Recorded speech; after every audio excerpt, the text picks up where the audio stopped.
Lo que vamos a ver es la parte de su rutina, ¿sí?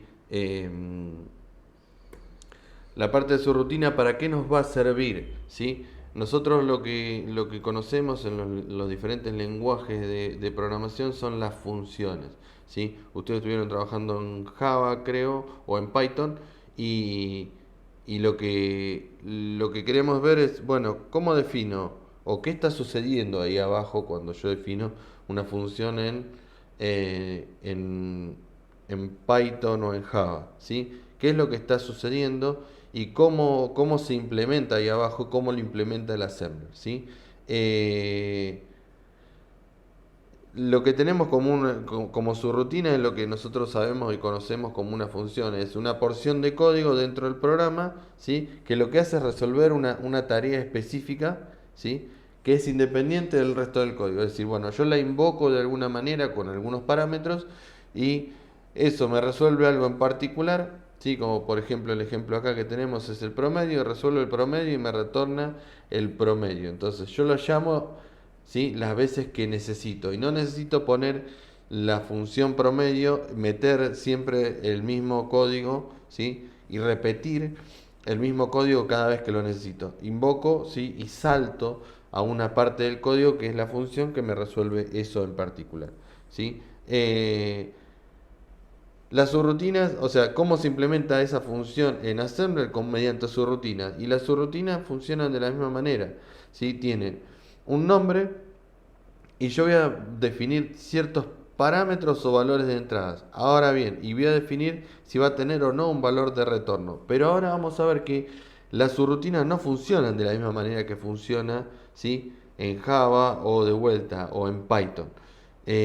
No es que yo defino function promedio y le paso entre paréntesis y le digo qué parámetros recibo y le digo, bueno, qué va a devolver, ¿sí?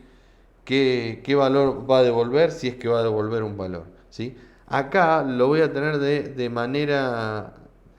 manera descriptiva, es decir, voy a describir cómo va a ser la funcionalidad, cómo va a recibir los parámetros y cuál va a ser el valor de salida. Ahora, si no me pasan los parámetros, ¿sí? Que necesita esa subrutina, Assembler no me va a decir nada, ¿sí? Porque no hace un control de que se le pasen esos parámetros. A diferencia de lo que puede llegar a ser un lenguaje de alto nivel, que me dice, mira, te falta un parámetro, ¿sí? Me estás pasando un parámetro cuando en realidad necesito dos, me estás pasando tres cuando en realidad son dos, ¿sí? Esos tipos de controles no lo hace. No los hace Assembler y yo tengo que tener en cuenta ese tipo de cosas, que el pasaje de parámetros es una descripción que nosotros le decimos que tiene la subrutina. Es decir, bueno, la subrutina debería recibir estos parámetros. Si no los recibe o si no cargo los datos en los parámetros que yo le digo que debería tener, ¿sí? No me va a decir absolutamente nada Assembler, ¿sí? Te va a devolver en base a los datos que vos tengas, ¿sí? Te va a devolver los valores en base a los datos que vos tengas en los parámetros ese que le dijiste que iba a recibir, ¿sí? Entonces, ¿cómo, ¿cómo trabajamos nosotros en cuanto al assembler? Nosotros vamos a hacer una llamada a esa subrutina. Ahora vamos a ver de qué manera vamos a hacer esa llamada a esa subrutina, ¿sí? Vamos a llamar a la subrutina y vamos a tener que dejar los parámetros que nos indique la subrutina. De vuelta, no va a decir nada si los datos no están ahí adentro. Va a asumir que están y va a trabajar con esos parámetros, con los datos que tenga ahí adentro, asumiendo que uno ya le pasó, que ya le pasó eh, esos parámetros. ¿Qué, ¿Qué es una subrutina? Al igual que una función, es un salto a una porción de código. Yo lo podría hacer con el JMP, con el salto incondicional. ¿Se acuerdan que vimos la clase pasada? Teníamos el JMP y teníamos un salto incondicional a algún lugar del, de- del código. O lo puedo hacer con esta subrutina, con esta llamada subrutina. En ambos casos lo que va a modificar, ¿sí? Lo que me va a modificar es este registro IP y me va a decir, bueno, ahora salta al segmento de código, ¿sí? A la dirección de memoria esta, ¿sí? Vamos a ver en particular cómo funciona porque tiene una pequeña diferencia con respecto al JMP. ¿Por qué? Porque yo voy a llamar a una subrutina, voy a invocar a una subrutina, voy a llamar a esta especie de función de assembler, que son las subrutinas, y va a saltar a esa porción de código. Pero después yo voy a querer que vuelva, o sea, que retorne de esa porción de código a la cual salté, ¿sí? Y vamos a ver con qué instrucciones lo hacemos. ¿Y qué va a hacer ese retorno? Bueno, va a retornar a la posición de memoria del segmento de código, ¿sí? Que refiere a la siguiente instrucción a ejecutar después de la subrutina, después de que retorne la subrutina. Lo mismo que sucede en un lenguaje de alto nivel. Yo llamo una función, se ejecuta esa función y después vuelve a donde debería seguir ejecutando, ¿sí? Pero vamos a ver cómo lo hace con respecto a los registros. Y vamos a ver qué es lo que modifica este registro IP, ¿sí? Y que a su vez va a aparecer otro segmento, ¿sí? Otro segmento que es este segmento de pila. ¿De qué manera llamamos a esta subrutina? Bueno, tenemos dos instrucciones. Tenemos la instrucción call, ¿sí?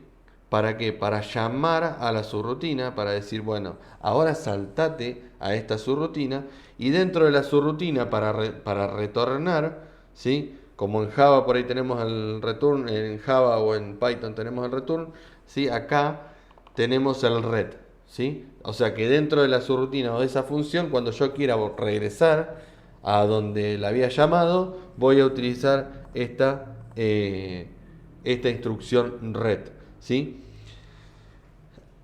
Esas dos instrucciones, ¿sí? Lo que van a hacer es modificar este registro IP, este puntero de instrucción. ¿Se acuerdan que veíamos en el EMU 8086 ese registro IP o puntero de instrucción para saltar a la dirección que a nosotros nos interesa en particular?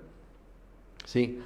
Ahora bien, ¿cómo, ¿sí? ¿Cómo hace esta instrucción call o sea, cómo hace esta instrucción red para saber a qué dirección IP debería retornar?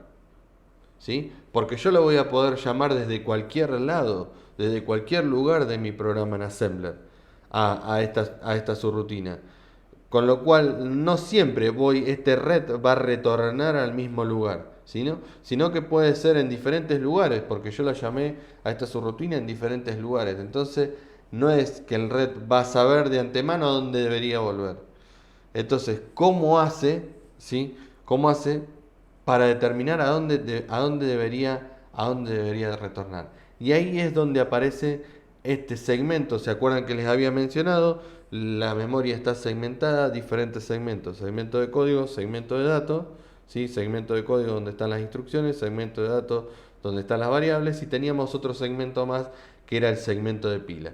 Este segmento de pila, ¿qué es?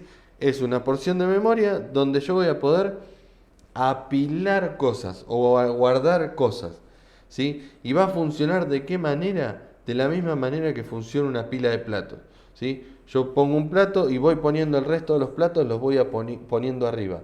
Y cuando yo quiera sacar un plato, ¿qué voy a tener que hacer? Si quiero sacar el último plato, ¿qué tengo que hacer? No puedo tirar porque hago un desastre. Entonces, ¿qué es lo que voy a ir haciendo? Voy a empezar a sacar los que están arriba hasta llegar al último, ¿sí? Por eso lo que se lo denomina, y después lo van a ver seguramente en sistemas operativos o en otras materias, es, bueno, la estructura de pilas es una estructura LIFO. ¿Por qué? Porque dice que el último en ingresar, ¿sí? Va a ser el primero en salir, ¿sí? Es decir, el último plato que puse va a ser el primero que voy a tener que sacar de vuelta, porque en una pila yo no puedo tirar desde abajo para sacar los datos, ¿sí? Entonces, ¿qué me va a permitir esta pila? Bueno, guardar de manera temporal ciertos datos, ¿sí? Poner datos y sacar datos de ahí, ¿sí? ¿Y para qué me va a servir esta pila? ¿Para qué lo vamos a utilizar? Lo vamos a utilizar, ahora vamos a verlo, lo vamos a utilizar para saber a dónde deberíamos retornar, ¿sí? Esta instrucción red, a dónde debería regresar, ¿sí? ¿Y qué pasa si nosotros tenemos que utilizar 5 registros y solamente tenemos 4, A, X, B, X, X, D, X, ¿sí? Bueno, ¿qué pasa si yo adentro de esa subrutina o adentro de esa función necesito utilizar algún registro de esto? Bueno, voy a tener que guardar el estado que tenía anteriormente y antes de retornar, ¿sí? Devolverle el valor que tenía ese registro, ¿sí? Entonces, vamos a utilizar dos instrucciones, push para apilar y pop para desapilar, ¿sí? Eh, entonces, este segmento de pila, ¿cómo accedemos a este segmento de pila? A través de un registro del procesador, ¿sí? Teníamos el CS para el segmento de código, el DS para el segmento de datos y tenemos el SS para el segmento de pila, ¿sí? Y después vamos a utilizar otros registros como el SP, ¿sí? Que es el puntero de pila, que lo que vamos a hacer es utilizarlo para acceder a las diferentes posiciones de memoria que tiene la pila.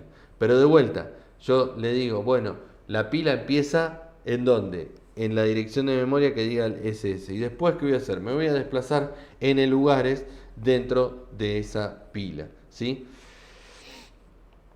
Eh, Ahora bien, ¿cómo, qué tiene que ver esto de las subrutinas? ¿Qué tiene que ver las subrutinas con la pila? ¿Sí? Y bueno, les decía, estas dos instrucciones van a utilizar la pila. ¿Por qué? Lo que va a hacer el call, básicamente, lo que va a hacer, y ahora lo vamos a ver con un ejemplo en el EMU 8086, lo que va a hacer el call es apilar la dirección de memoria, ¿sí? La dirección de memoria a donde yo tengo que regresar después de que se ejecute mi subrutina. Es decir, el call lo que va a hacer es guardar el valor del registro IP, ¿sí? Al cual debería regresar después de ejecutar esa función o esa subrutina, ¿sí? Entonces, este call lo que va a hacer es guarda en la pila esa dirección IP a donde tiene que regresar. ¿Y qué va a hacer el red? O sea, que el call lo que va a hacer es un push, va a apilar algo en la pila. ¿Y qué va a hacer el red? Lo va a desapilar, va a sacar ese valor que me dejó el call y que me indica a dónde debería regresar y el red lo va a sacar, ¿sí? Y lo va a poner en el registro IP ¿para qué? Para que después, ¿sí? La siguiente instrucción a ejecutar sea esa, la de donde debería regresar a seguir ejecutando después de llamar a esa función, ¿sí? Después de que se ejecute mi función o mi subrutina, ¿sí? Eh, Ahora, de todas maneras, lo vamos a ver con un ejemplo y por ahí queda un poquitito más claro, ¿sí? Eh, entonces, tanto el call como el red lo que van a hacer es van a trabajar con ese registro IP y ese registro IP lo van a trabajar, lo van a almacenar, lo van a poner en la pila el call y el red lo va a sacar para saber a dónde tiene que regresar, ¿sí? Lo que vamos a hacer, lo que vamos a ver acá, lo que vemos acá es un diagrama, un diagrama que me permite ver cómo es este funcionamiento. Fíjense, yo tengo mi programa principal que se viene ejecutando, ¿sí? Hasta que la CPU encuentra una instrucción que es un call, es una llamada a una subrutina, ¿sí? ¿Qué es lo que va a hacer?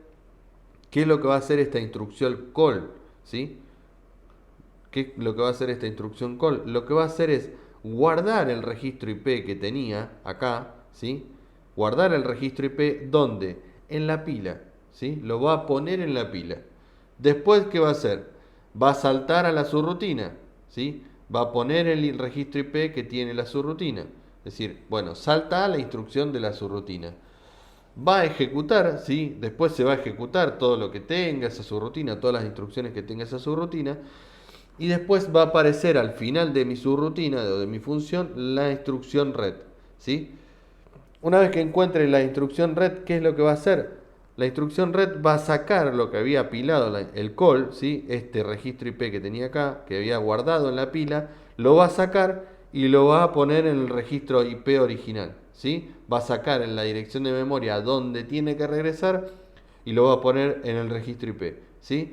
Y entonces, cuando se ejecute la siguiente instrucción, ¿cuál va a ser? Y la instrucción que yo había guardado acá, que era donde tenía que volver después de que se ejecutara mi subrutina, ¿sí? Entonces, eso lo puedo ver de manera, ¿sí? El paso a paso de cómo funciona y cómo interactúa, ¿sí? El call con la pila y el registro IP, ¿sí? Acá otro gráfico, una subrutina por ahí de manera anidada, ¿sí? Bueno, voy a llamar al call, el call, ¿sí? eh, me va a mandar al lugar de la subrutina, se va a apilar la dirección a donde tenga que regresar, ¿sí? Va a saltar a la subrutina. Pero fíjense que adentro de esta subrutina yo puedo estar llamando a otra función. Es decir, tengo funciones anidadas. Yo tengo una función que adentro llama a otra función, ¿sí? Entonces, ¿qué va a hacer esta adentro de esta subrutina cuando llame al call? De vuelta, va a guardar la dirección IP de donde tiene que regresar de esta subrutina, ¿sí? Cuando vuelva de esta subrutina, ¿dónde tiene que regresar? A esta subrutina, ¿sí? Y después de que regresó a esta subrutina, voy a tener un red, ¿sí? ¿Que a dónde va a regresar? Y va a regresar al programa principal, ¿sí? Entonces, de esa manera vemos que lo que se va haciendo es se va guardando la pila, las direcciones a donde debo regresar después de ejecutar esa subrutina o especie de función en Assembler, ¿sí? Fíjense en cómo es un programa en Assembler con una subrutina. Voy a tener el programa principal y en el medio, en algún lugar, voy a tener un call y el nombre de la subrutina. Y abajo, ¿sí? ¿Qué voy a tener? El nombre de la subrutina proc, ¿sí? Voy a tener mi programa y después voy a tener una instrucción red, ¿sí? Y cómo se finaliza, ¿sí? Esta es la forma de escritura, ¿sí? Esto es un poco la forma de escritura que tengo para la subrutina, ¿sí? Entonces ahí tienen un ejemplo y lo tienen en los apuntes. Tienen un ejemplo de, bueno, cómo es un programa con subrutina. Y de vuelta, ahora lo vamos a ver, la idea es verlo en el emulador.